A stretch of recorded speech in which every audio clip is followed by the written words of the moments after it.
Salut tout le monde, bienvenue sur Grandeur Nature. Aujourd'hui, j'aimerais vous présenter mes changements que j'ai apportés dans ma liste de matériel contenu du sac à dos pour cette HRP cette année 2019.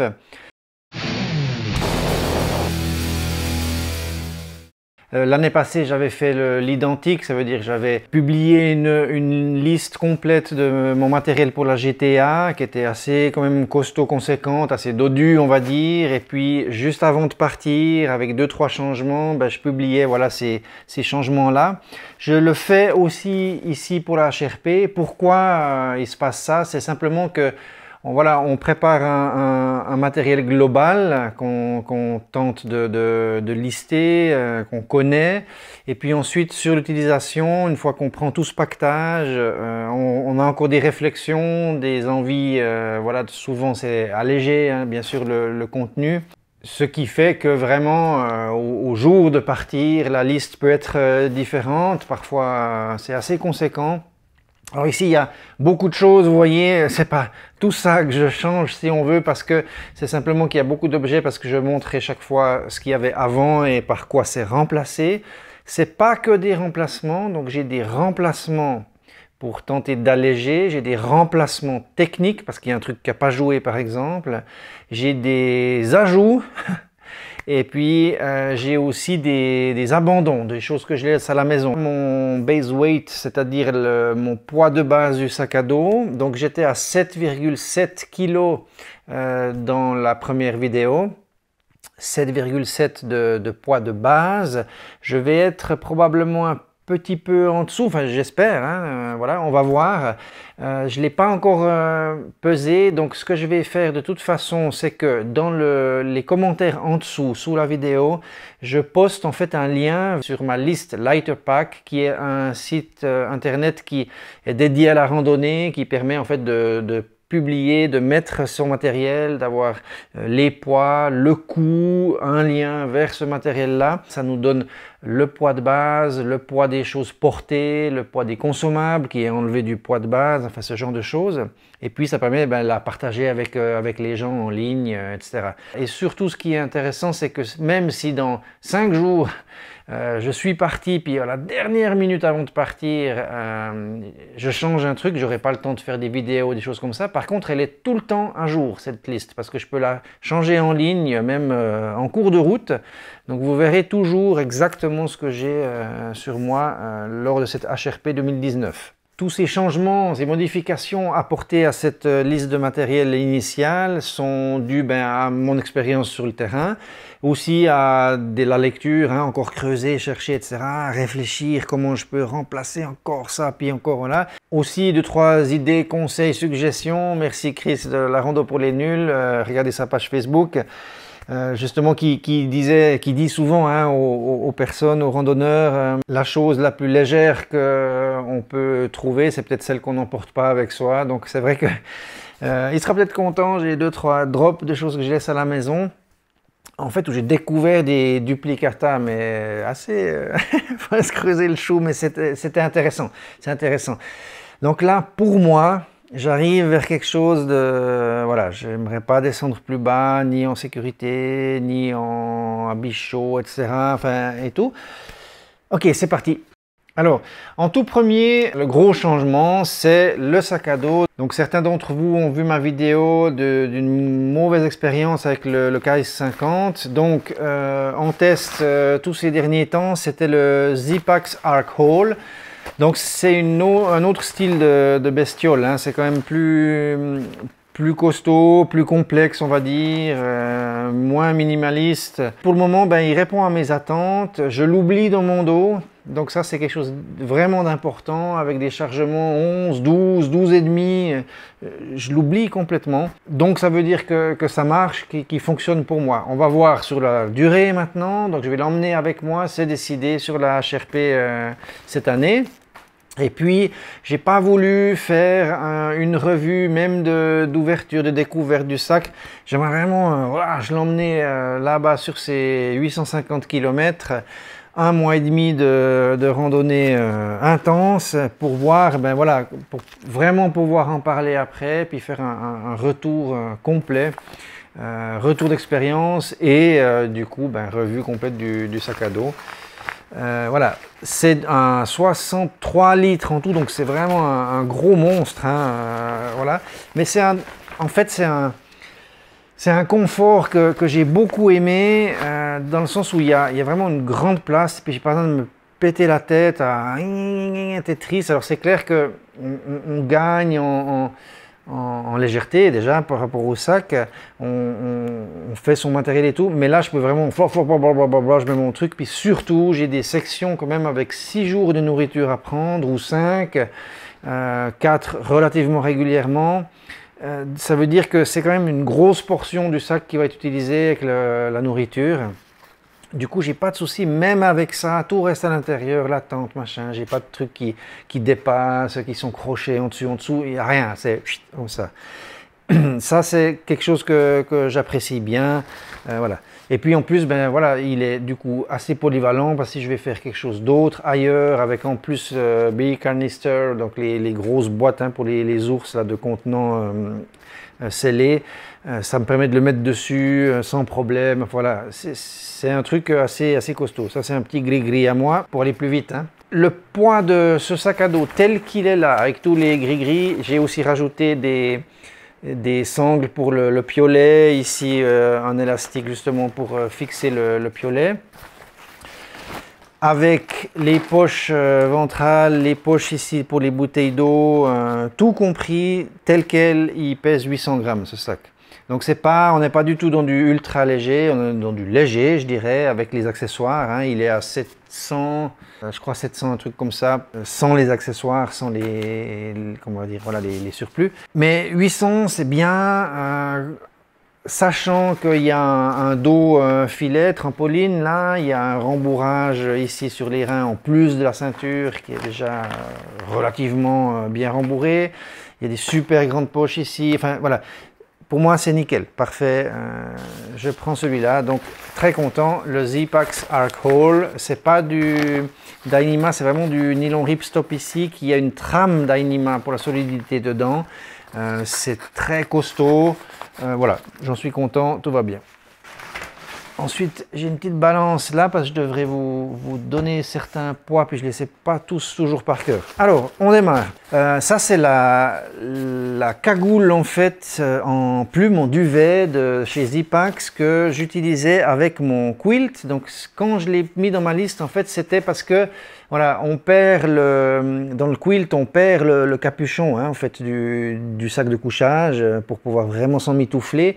Donc, c'était un petit peu un souci que j'avais. Je l'ai utilisé celle-là, puis c'est clair que quand on est vraiment dans des températures moins fortes, moins 5, moins 6, etc., eh ben, on a besoin quand même de ça parce qu'on a la tête à nu. Un bonnet peut ne pas suffire, mais en plus il y a le cou, les oreilles, enfin voilà. Donc ça, c'est vraiment génial. Ça permet de retrouver, ça pesait rien du tout, mais voilà, en été, même en haute montagne, j'ai pas besoin d'autant. Avec le bœuf, ça suffira. Ou alors j'ai encore la doudoune, si jamais que je peux mettre qui elle, une capuche. Donc c'est quelque chose que je vais abandonner et que je laisse à la maison. Je ne le prends pas sur la HRP. Le grand changement important, c'est mon matelas de sol. Voilà. J'ai eu un problème avec le Thermarest NeoAir X-Lite. Donc, c'est des matelas qui sont super, hein, qui sont vraiment bien isolés, qui sont légers. Celui-là, c'est la version medium, donc c'est pas le long. Il est assez étroit, il fait 51 cm et puis il fait juste 1,83 m de long. Il est super bien isolé, mais j'ai eu un problème de fuite. Alors le problème, si on veut, c'est que ces matelas, j'en ai eu 5 en tout. Ça veut dire, le premier que j'ai commandé, il y avait une fuite à la valve. Je l'ai renvoyé, le magasin m'a renvoyé un autre, etc. Ensuite, j'en ai commandé un autre plus long, que j'ai toujours, qui fonctionne bien, qui ne fuit pas, tout va bien. Ensuite, j'ai recommandé, j'en ai fait une revue, le Thermarest X-Term. C'est le gris qui est vraiment pour les moins 20, on peut dormir sur la neige, enfin voilà. Il arrive ici, fuite, donc neuf, hein, je le gonfle, je le regarde bien, puis plusieurs heures après, il fléchit, donc je renvoie, donc ça fait Sur 3 commandes, ça fait 2 qui repartent. Hein. Je le renvoie, on me le retourne, voilà, maintenant je l'ai toujours, il tient le coup. Et ensuite j'ai commandé celui-là, il arrive très bien, donc tout de suite je contrôle, il fuit pas, c'est bon. Je fais quelques randonnées, quelques nuits avec, ça fait quand même un petit moment que je l'ai. Et puis tout à coup il se met à fuir aussi, donc je le gonfle, je me dis bon là c'est peut-être, je l'ai peut-être percé, je le mets dans un benne noire, je cherche partout. Il n'y a pas de bulle, ça sort de nulle part, sauf depuis la valve ici, au coin où il y a ces collages. Donc voilà, ça, j'en ai commencé à en avoir marre, c'est des matelas en fait qui sont chers. Je vais le renvoyer, mais ça risque d'être plus difficile parce que ça fait quand même, là il est sale, ça fait longtemps que je l'ai, enfin voilà. Mais je vais leur dire j'ai fait le test, on va voir ce qui se passe, hein, s'ils arrivent à me le renvoyer. Toujours est-il que du coup sur 5 en tout commandés, 3 ont des fuites. Pour moi ça fait trop, et puis voilà. En plus, j'hésitais, ça veut dire que par rapport au confort, je prenais le Regular ici parce qu'il pèse 340 grammes.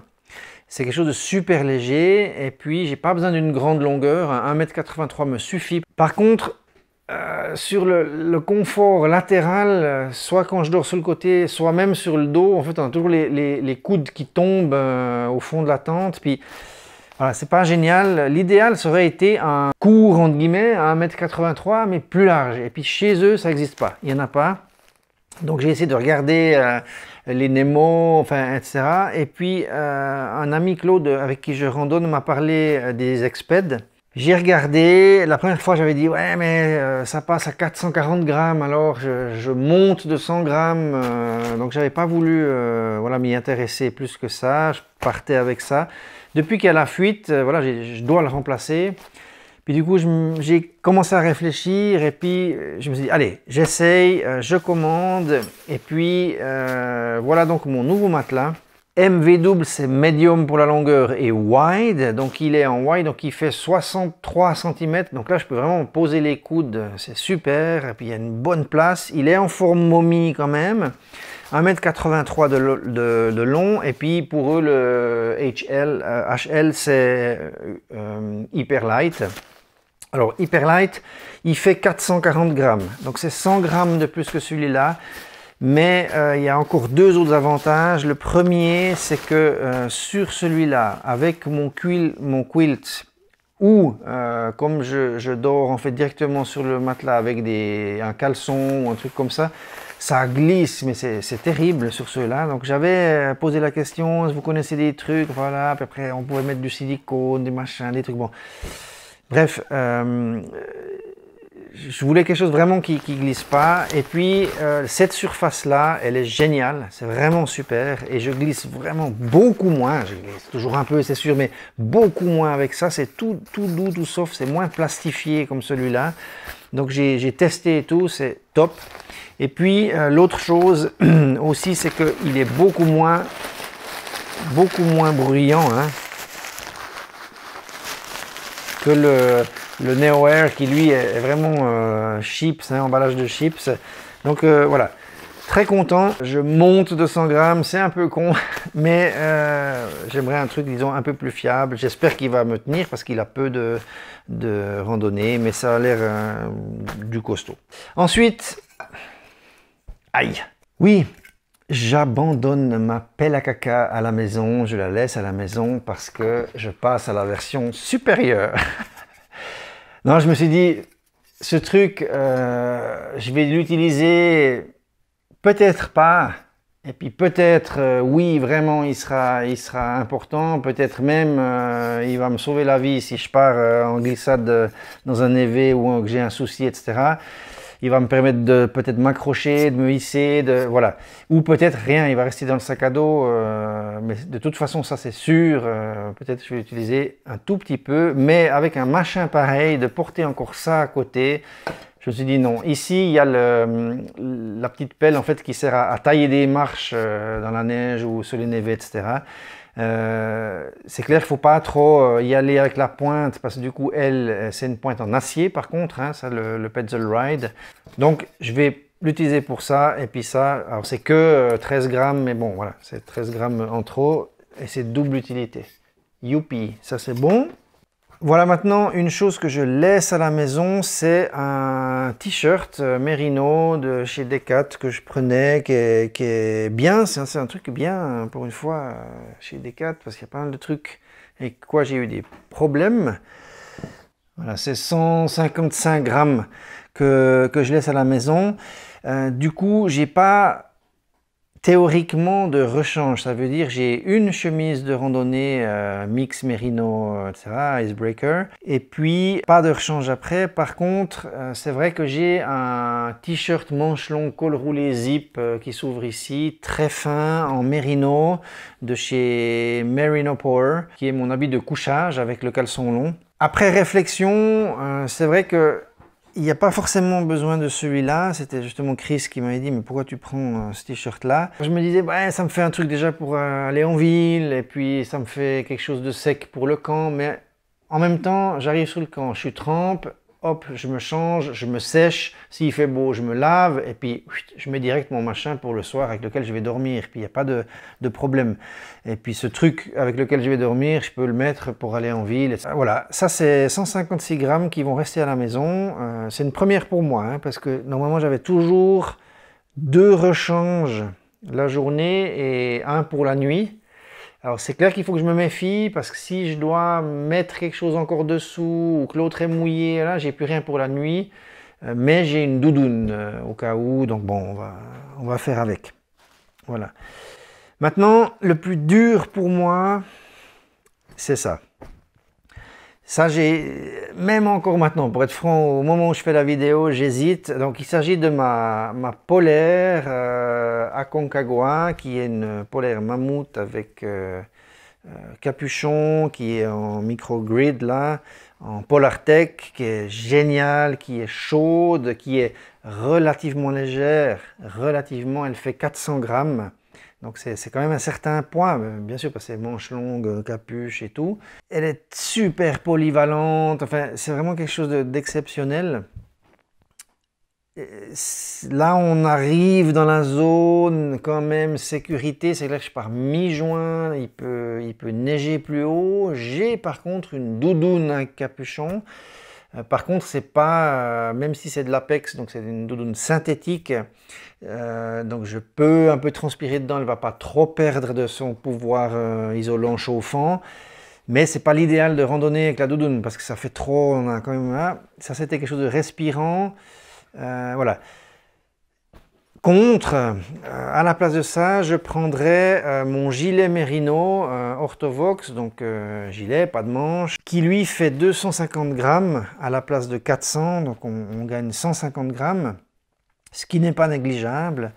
On m'avait proposé de rien prendre du tout, c'est-à-dire de prendre que la doudoune. Souvent, je randonne, il fait un peu frais, il y a un peu du vent, je suis mouillé, machin.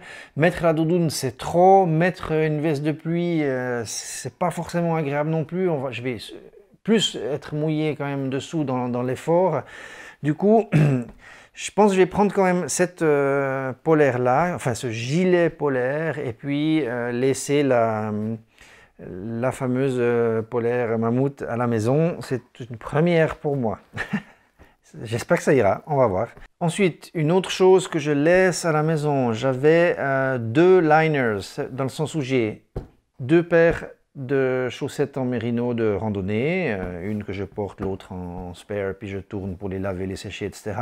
Et puis je prenais avec moi encore, par souci en fait des ampoules et compagnie, avec l'expérience de l'année passée, 2 liners qui permettent en fait de mettre un liner, c'est en fait une chaussette super fine qui vient sous la grosse chaussette de randonnée, puis qui permet de, elle, recevoir les frottements entre ces 2 paires de chaussettes si on veut, pour éviter que ce soit la peau directement qui chauffe avec les frottements, donc pour limiter les ampoules. Elles vont bien, ces chaussures que j'ai, les Loa Arco, je fais pas d'ampoule dedans, au pire je mets un petit sparadrap, ça va jouer. J'ai pas besoin de ce liner là, je prends quand même par sécurité, avec la mauvaise expérience, 2 petits liners mais qui sont en nylon, donc en fait ça pèse 5 grammes, je crois. C'est comme des bas de femmes, mais chaussettes, hein, un peu en dessous de la cheville. Puis du coup, eux, ils prennent, voilà, ils évacuent la transpiration, ils sont contre le pied, et puis ça glisse vraiment encore plus le nylon sur la laine. Donc ça fait même un meilleur effet que ça. Et puis normalement, en plus, j'en ai pas besoin. Donc ça veut dire ça reste à la maison. Ça fait quelques grammes, mais on s'en fout. Ensuite, oui, un changement important. Je pars avec un chapeau, en fait. J'ai changé. Normalement, j'étais plutôt casquette. C'est pratique parce que quand on met la capuche de pluie, on a la visière qui aide, le capuchon à vraiment dégager les yeux. Mais voilà, j'ai fait différents essais. Mon souci, si on veut, c'était protéger la nuque dans les gros cagnards et compagnie. J'en ai pas mal souffert sur la GTA l'année passée. J'ai fait donc des essais sur les casquettes avec ces bavettes et tout, etc. Alors ça protège des rayons du soleil, c'est sûr, mais ça emprisonne aussi la chaleur. Enfin, voilà, j'aimais bien l'idée d'avoir de l'air qui passe. Donc j'ai trouvé celui-là, je trouvais pas tout de suite ce qui me plaisait, voilà, qui jouait. C'est un Craghoppers, c'est un tissu assez léger avec une ficelle pour les cas de vent, parce que par contre il y a plus de prise au vent, hein. Et puis il n'y a pas de réglage de scratch, donc il faut un petit peu gérer différemment. Ça marche super et je suis très content. En fait, j'ai fait des tests là quand ça tape, ça cognait bien. Aussi surtout, bon, ça couvre plus large la nuque, les épaules, et puis même les soleils qui viennent sur le côté quand on fait des longues crêtes pendant des heures et puis qu'on a le soleil là, hein, on aurait envie de tourner la casquette. Là vraiment, voilà, l'air passe, circule, je suis très content, ça va bien. Puis bon, il se plie aussi dans tous les sens, il n'y a pas de problème, il couvre bien. Tip top, voilà un changement. Ensuite, maintenant, alors le gros changement avec le gonflage en fait du matelas que vous avez vu, il livre ce sac là qui s'appelle un Schnotzel. Alors je sais pas pourquoi ils ont choisi ce nom, mais bref, on s'en fout. Le truc c'est qu'il fait 55 grammes. Alors je me disais bon ben super, je peux utiliser ça en fait pour mon dry bag dans lequel je mets mon sac, mon quilt, sac de couchage tout au fond du sac. Mais 55 grammes, alors que j'en avais, moi, habituellement, celui que j'utilisais, c'était un 25 grammes. Donc je me disais, bon, ben, merde, quoi, 30 grammes de plus, juste pour gonfler un truc. Parce qu'en fait, il y a une valve spéciale qu'on doit clipper. On peut aussi faire à la bouche, hein, mais il y a la valve qu'on clip. Puis c'est vrai que c'est pratique parce que ce grand machin, en 3 fois, le matelas, il est gonflé. Donc c'est vrai que ça va super vite, c'est super pratique. Mais voilà, c'est un peu trop exagéré pour juste un dry bag pour un sac de couchage. Et puis, en même temps, j'en ai besoin. Donc, j'ai beaucoup réfléchi, j'ai essayé, mais qu'est-ce que je fais? Je fais qu'avec la bouche, puis tout. Puis bon, c'est quand même mieux de faire ça avec un sac. Après, je me suis dit, mais est-ce que je découpe cette valve, puis je la fous sur un petit sac comme ça? Mais comme c'est petit, bon, ça aurait pu jouer. Enfin, j'ai commencé à chercher tous les sens, je n'osais pas découper cette valve, je cherchais. Ce qui se passe, si on veut, c'est que j'ai dans mon sac ici, il est bien résistant aux entrées d'eau, mais il faut toujours avoir un backup. J'ai un liner dans le sac, donc un sac dans le sac qui permettait l'étanchéité. Pour utiliser ça, j'avais le liner en Dyneema de Zipax qui lui pèse 50 grammes. Donc 50 grammes plus 55 grammes. Ensuite, bon, les habits, est-ce que je les mets avec ou j'ai encore un sac? Ça faisait beaucoup de 100 grammes, 120 grammes pour juste des sacs à l'intérieur. Ça commençait un peu à m'énerver. J'ai pris une décision. Ça veut dire que j'ai découpé la valve qui vient ici et puis je l'ai monté, collé sur un sac plastique. Alors c'est pas juste un petit sac plastique, il s'agit d'un sac qui s'appelle Nylofume.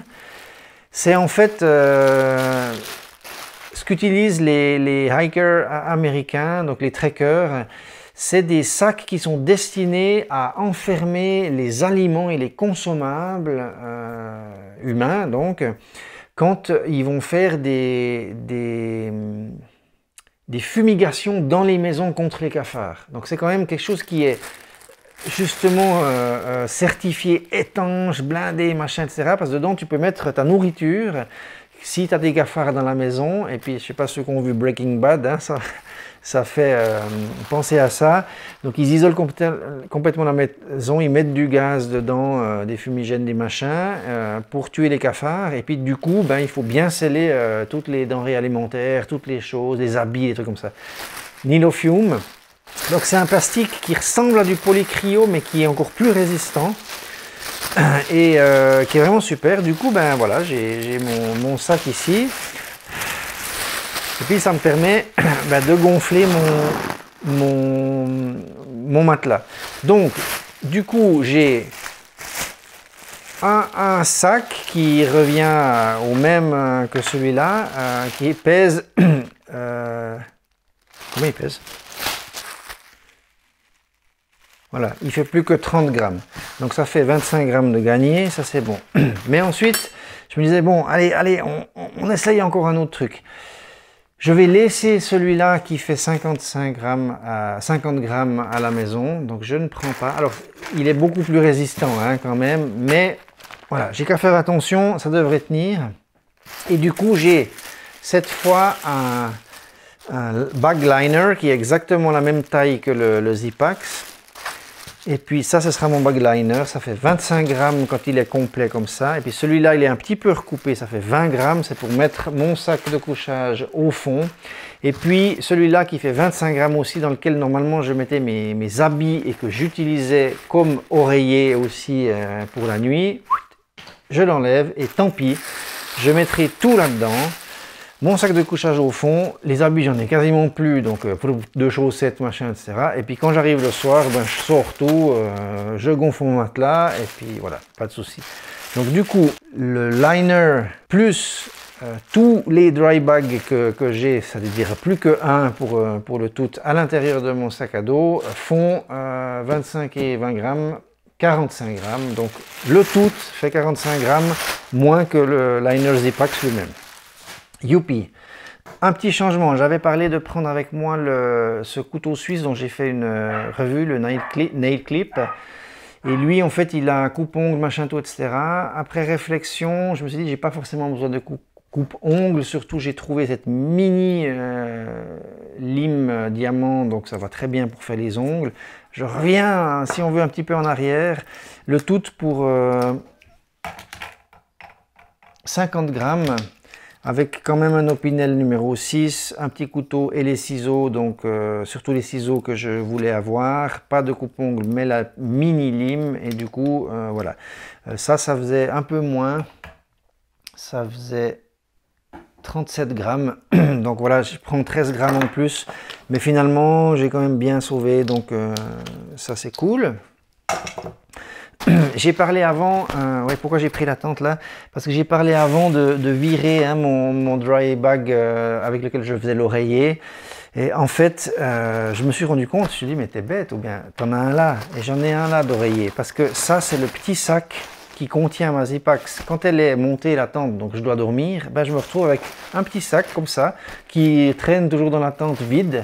Donc du coup, ben, c'est là-dedans que je vais mettre ma doudoune ou mes habits pour faire mon petit coussin. Donc voilà, j'avais un duplicata, c'est ça.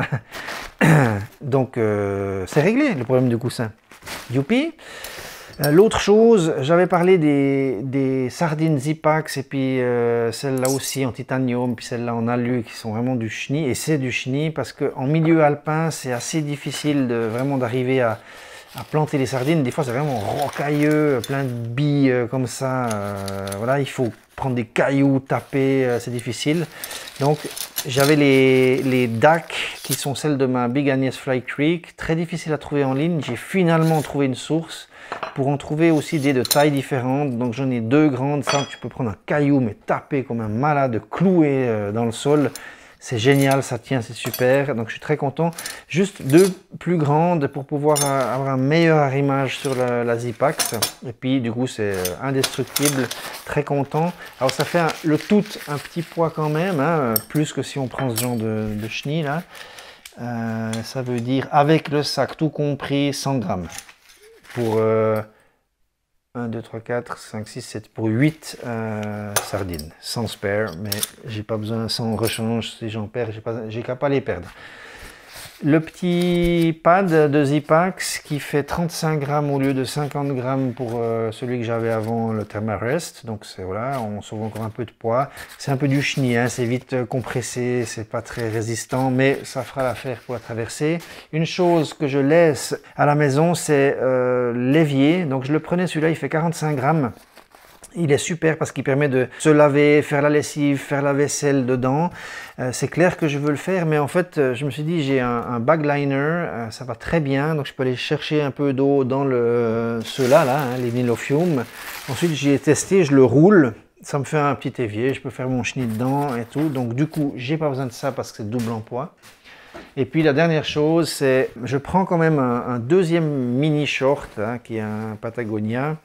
C'est un machin de running comme ça. J'ai viré le filet à l'intérieur pour pouvoir avoir un costume de bain, un petit short si je suis trempe le soir, juste pour aller comme ça. J'ai juste découpé tout ce chenille qui était des petites poches extérieures que je n'utilise pas, encore sauvé 17 grammes. Du coup, on est à 100 grammes le short. Voilà!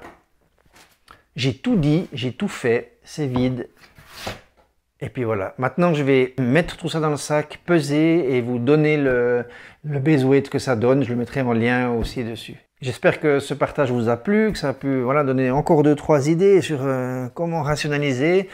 On évolue, c'est normal, on lâche des choses, on en prend d'autres, enfin ça bouge hein, constamment, c'est normal. Voilà, donc 6 kg 830, c'est le poids. Avec, voilà, là il s'est ajusté, 6 kg 830, c'est avec mon smartphone avec lequel je suis en train de filmer. Donc sans le smartphone, il s'est ajusté à 6 kg 620, ce qui est pas mal, Mais là-dedans, il n'y a pas des consommables. Des consommables, on va dire, sujets à controverse. Est-ce qu'ils sont consommables, des vrais consommables? C'est-à-dire l'eau et la nourriture, on ne le compte pas dans ces base weight, dans ces poids de base. Il s'agit de la cartographie et puis de mes lentilles de contact que je prends. Des lentilles de contact qui sont jetables, donc qui vont diminuer au fur et à mesure. La cartographie fait 300 grammes et les lentilles font 140 grammes. Ça fait 440 de plus. Donc on va les rajouter maintenant. Puis voilà, disons que le vrai base weight c'est 6,6. Et puis on va voir maintenant si je me rajoute des pseudo-consommables. Voilà, maintenant on est à 7,80 kg avec cartographie et les lentilles. Et puis ben, si je rajoute le Natel, ça fera le smartphone, ça fera 7 kg 290. Bon, 7 kg 300.